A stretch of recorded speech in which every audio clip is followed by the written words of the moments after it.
Welcome into Factfinder Investigates. I'm Dylan Doming. It's a story we've been following closely for over a week now. GraceMed CEO Venus Lee stepping down amid questions about the education that she claims to have. Factfinder investigator Brandon Stitt looks into her credentials.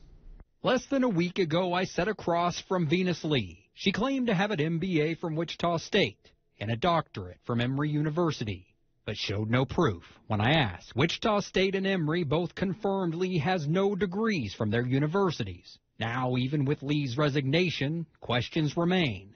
But none of the board members will answer our calls, and GraceMed staff have not answered our questions. The reason this is important, in 2022, Lee was paid more than $240,000 to lead the faith-based nonprofit ministry.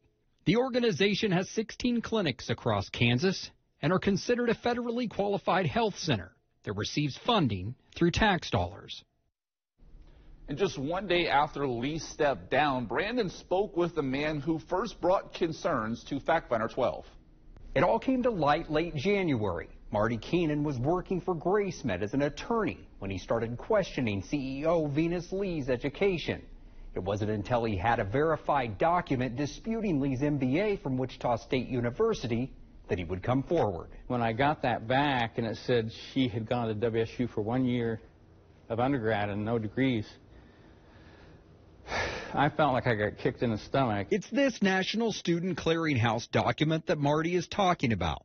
It confirms GraceMed CEO Venus Lee did not have the education from WSU that she claimed. But Marty's suspicions of Lee's education started before that. It just didn't seem like she had a doctorate in theology from Emory, and then the MBA from Wichita State, I couldn't tell, but she made decisions that I didn't agree with, and I just didn't think she had that academic depth. Marty called Emory University and kept looking for what he couldn't seem to find. I mean, I wasn't going to move on this unless I was 100% sure.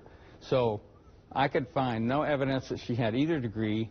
I mean, it was devastating because I really felt bad for her that she felt she had to do something like this, and I felt bad for all the way around because it meant that I had to do something about it. This was too big to just hide, you know. He started with GraceMed's Human Resources. I said to HR, if she will just bring her diplomas to work tomorrow morning, I'll resign.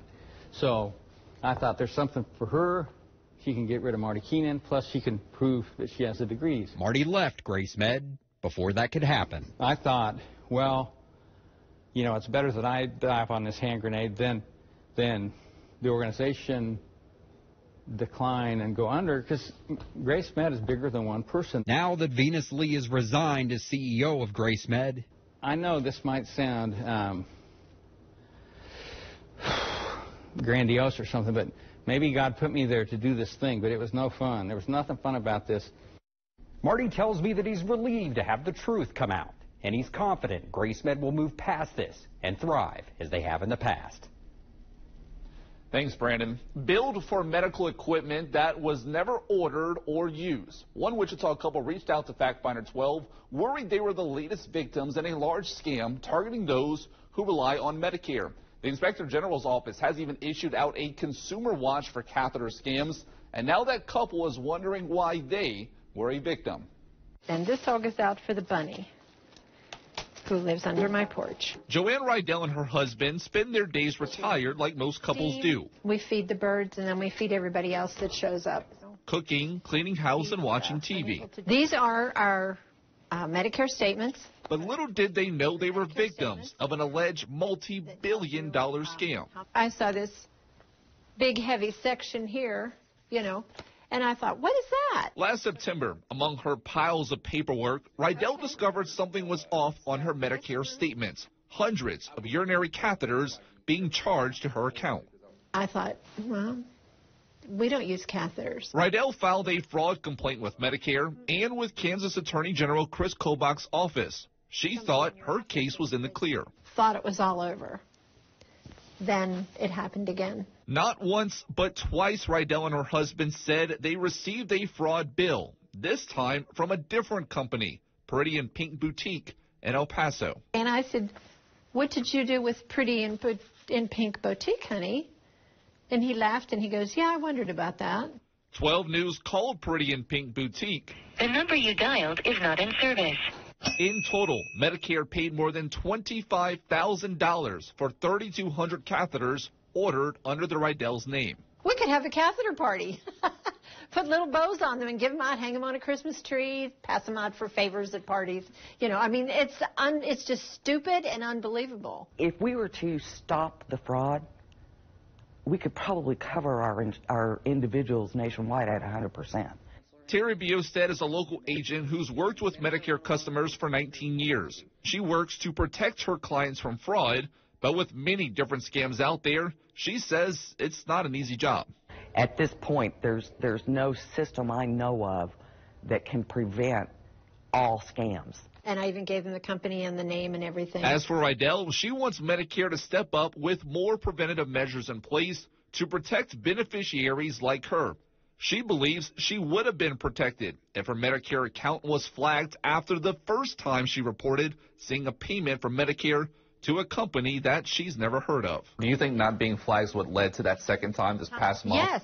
Yes, definitely. Rydell is now on alert every time she receives mail from Medicare, hoping to not fall victim for a third time.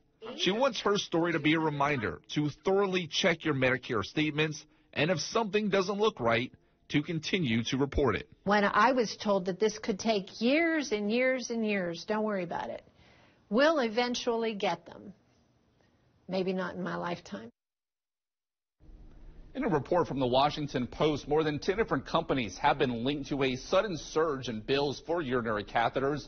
To know if you've been potentially impacted, check your recent Medicare statements. And if there is any charge that you don't recognize, like any medical equipment, report it and submit a fraud complaint immediately to Medicare.